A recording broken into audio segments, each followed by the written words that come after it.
The journey to Vance Manor the following morning was a somber affair, a stark contrast to the intellectual excitement that had crackled in our Baker Street rooms the night before.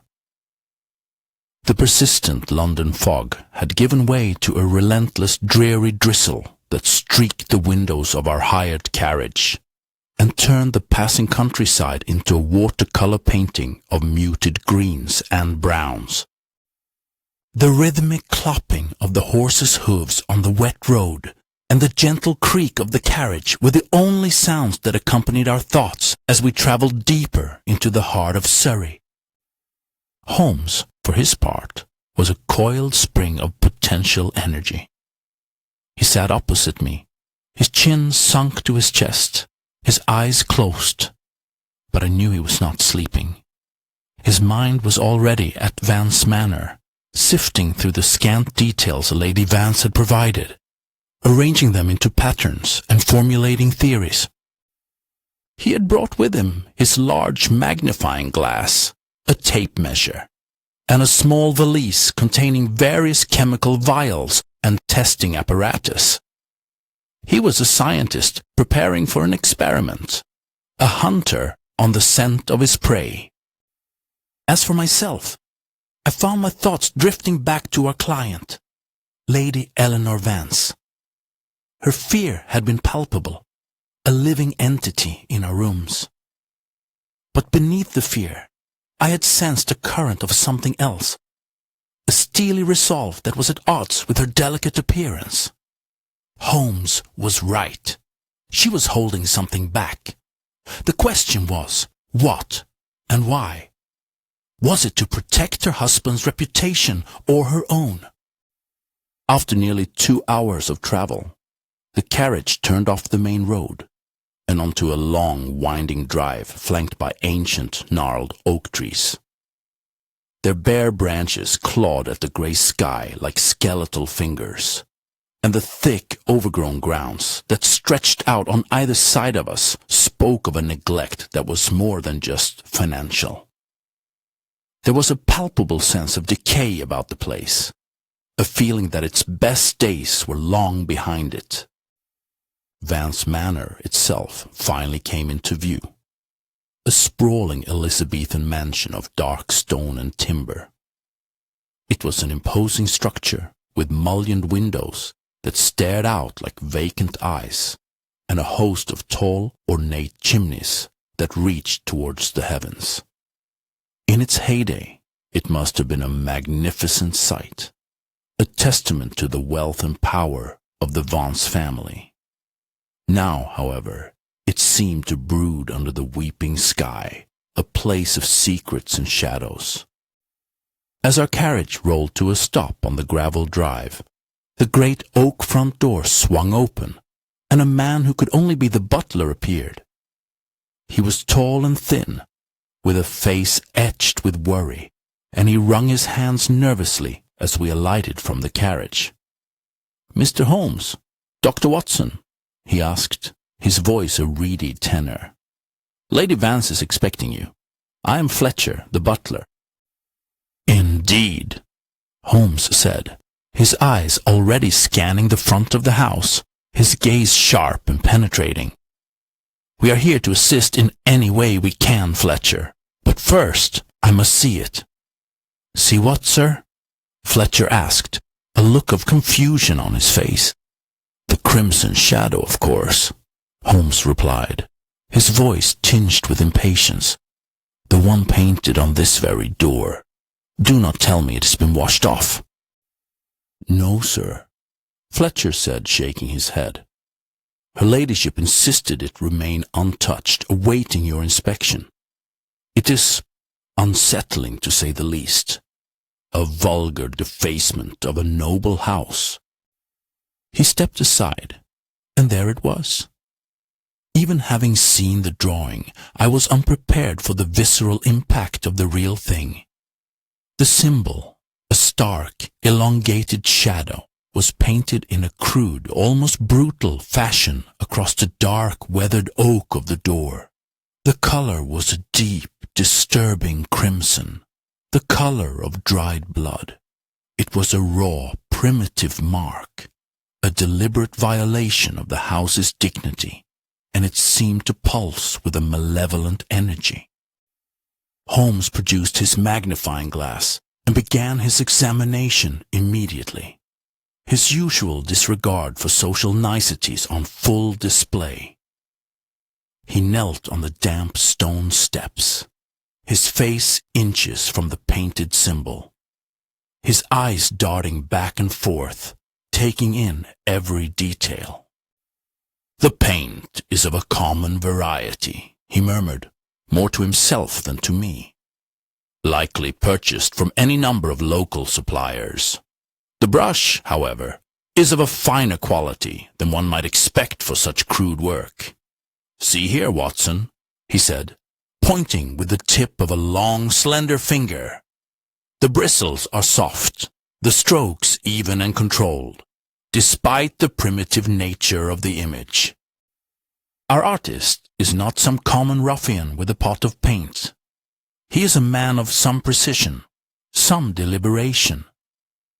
He scraped a tiny sample of the paint into a small envelope, then turned his attention to the placement of the symbol.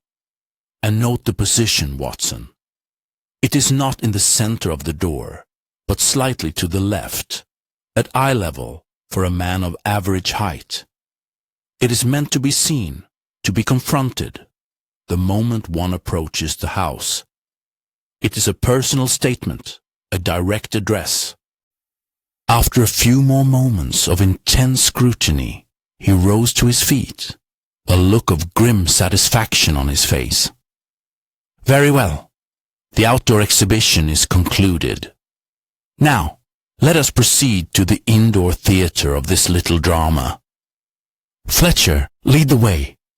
I wish to speak with the rest of the household staff, and then I must see Lord Vance's study." We were shown into a grand but gloomy entrance hall where the air hung heavy and still. A magnificent staircase swept up to a galleried landing, and portraits of stern-faced ancestors stared down at us from the walls, their painted eyes seeming to follow our every move. Lady Vance emerged from a nearby drawing-room, her face pale but composed. "Mr. Holmes?"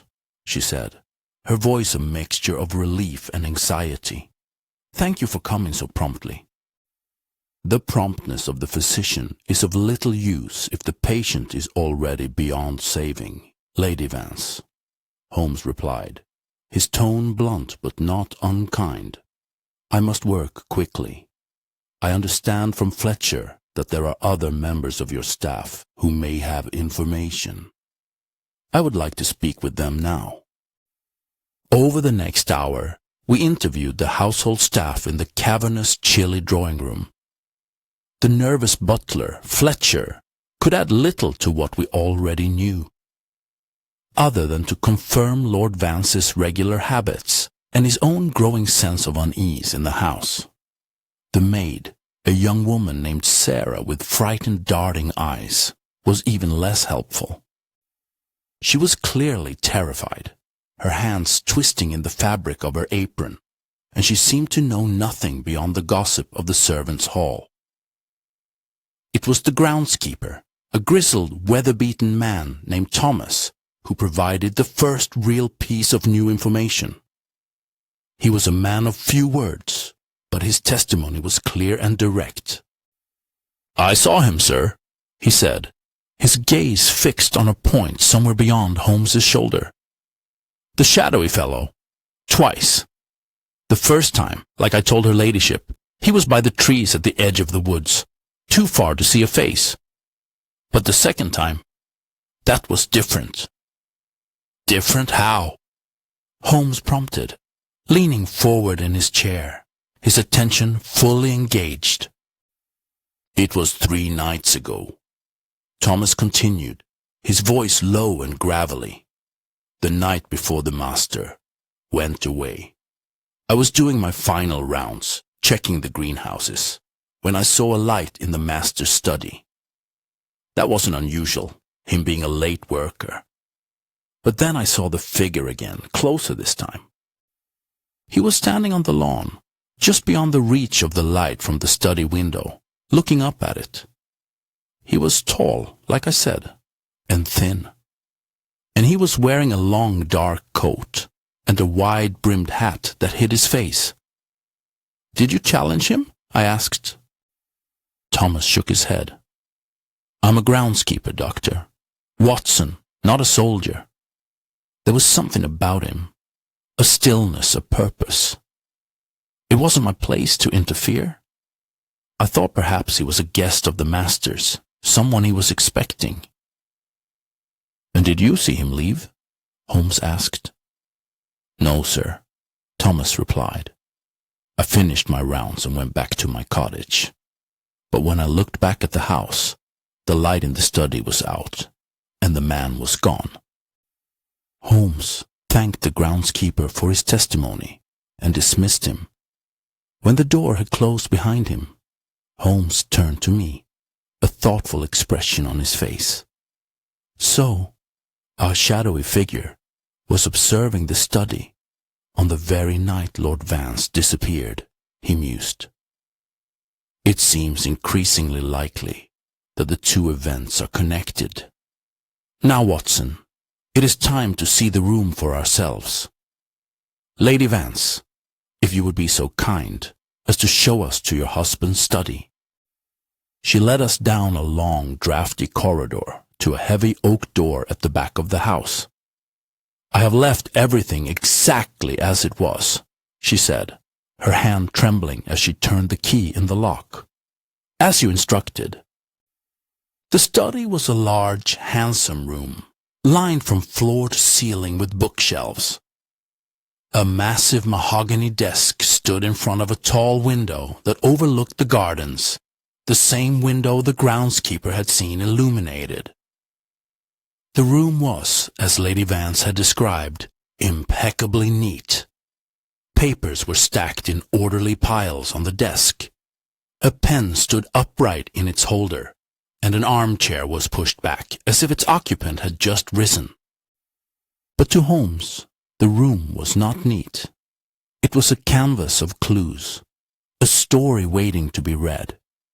He moved about the room with a quiet, focused intensity, his eyes darting everywhere, his mind absorbing every detail.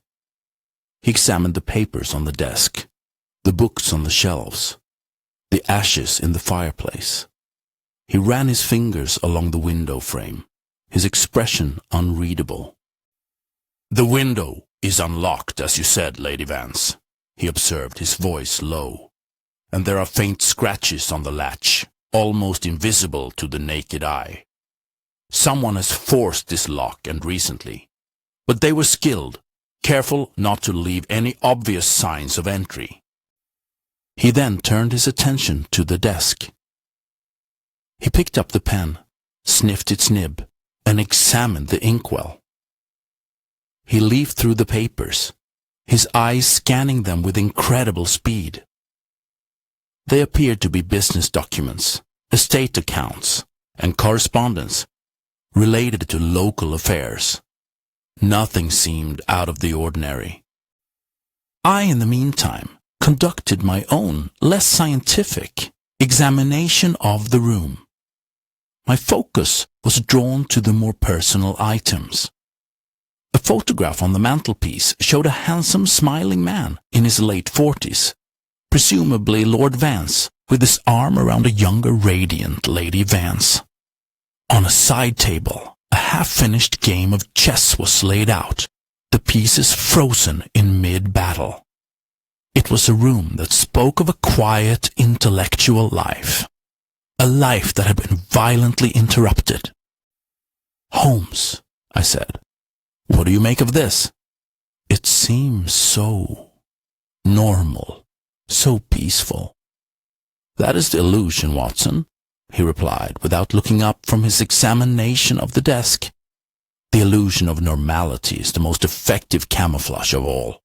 Our quarry is a man of great cunning. He wants us to see a peaceful room, a man who has simply walked away. But he has made a mistake. They always do. His eyes were gleaming now, the thrill of the chase upon him. He ran his long, slender fingers along the underside of the desk, his touch light and exploratory. Suddenly he stopped. A faint smile played on his lips. "Ah," he said softly. "What have we here?" He pressed a small, almost invisible knot in the wood, and with a soft click, a section of the ornate carving on the front of the desk sprang open, revealing a hidden compartment. Lady Vance gasped, her hand flying to her mouth. "I never knew that was there," she whispered.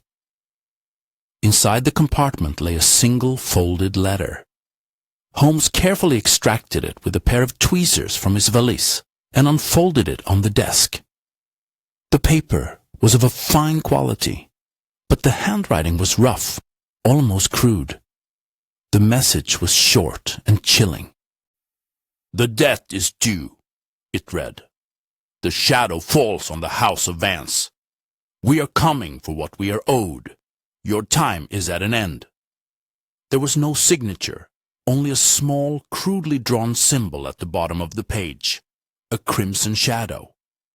The air in the room grew thick with a sudden, palpable tension. The letter was a death warrant, a declaration of a vendetta that had finally come to fruition. "My God, Holmes," I breathed.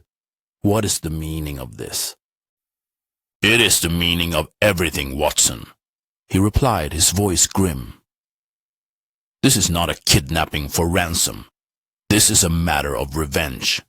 A debt of honor, as the letter suggests. Lord Vance was not taken. He was summoned.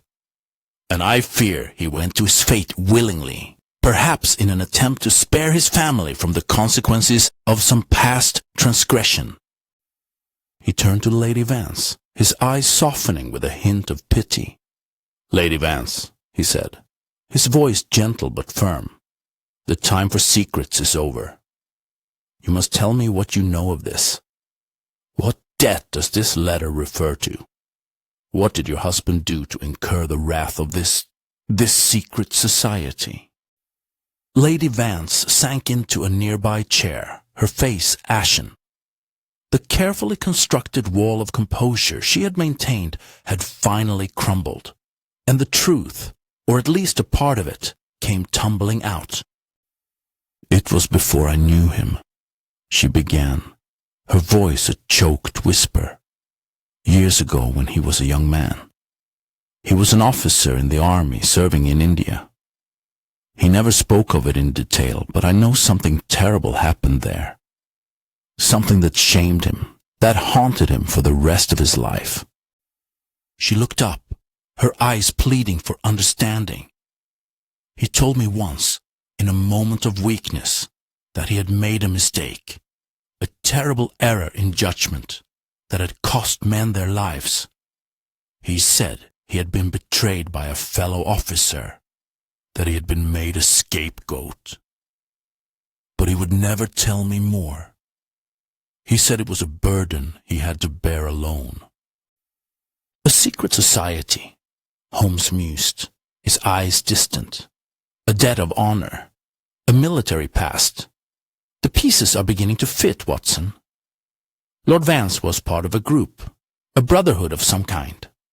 And that brotherhood was shattered by a betrayal. Now, years later, the ghosts of India have come to London, seeking their revenge." He paced the room, his mind a whirlwind of deduction. "The crimson shadow.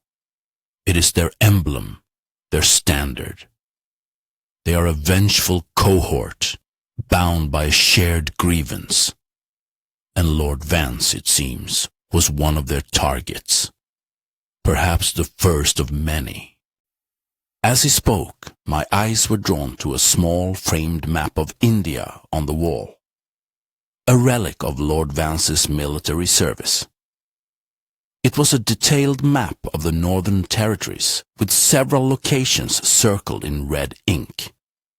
I pointed it out to Holmes, who strode over to examine it with his magnifying glass. Interesting, he said, his voice low. These locations, they correspond to a series of skirmishes and battles that took place during the Second Afghan War. A brutal, bloody conflict. If Lord Vance was involved in that campaign, it is no wonder he carried scars.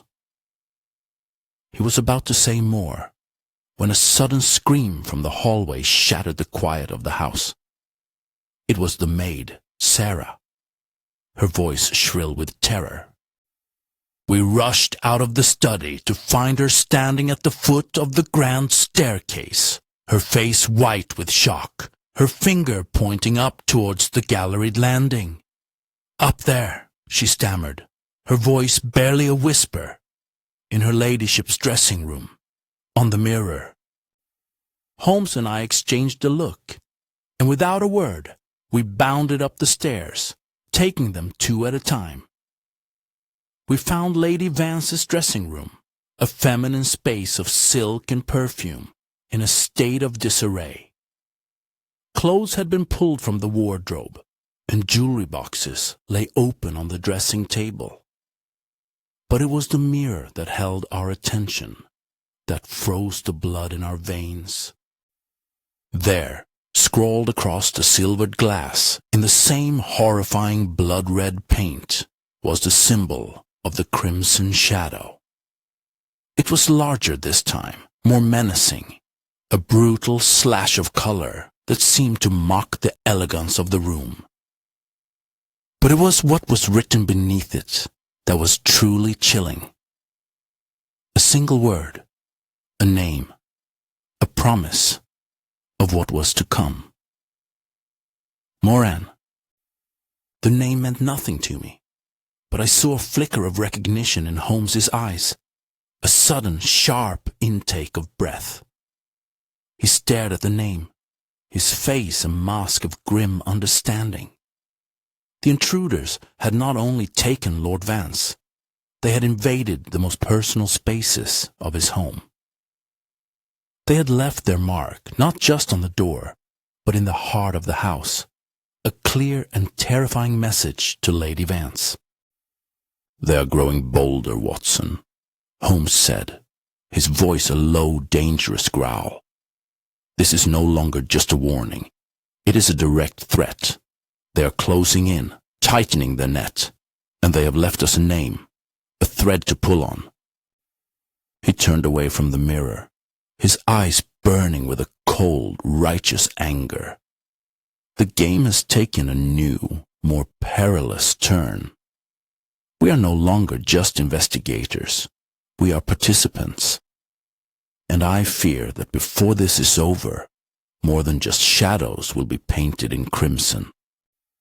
The house, which had seemed merely gloomy before, now felt actively malevolent, a place where the past was not dead, but a living, breathing entity, hungry for revenge.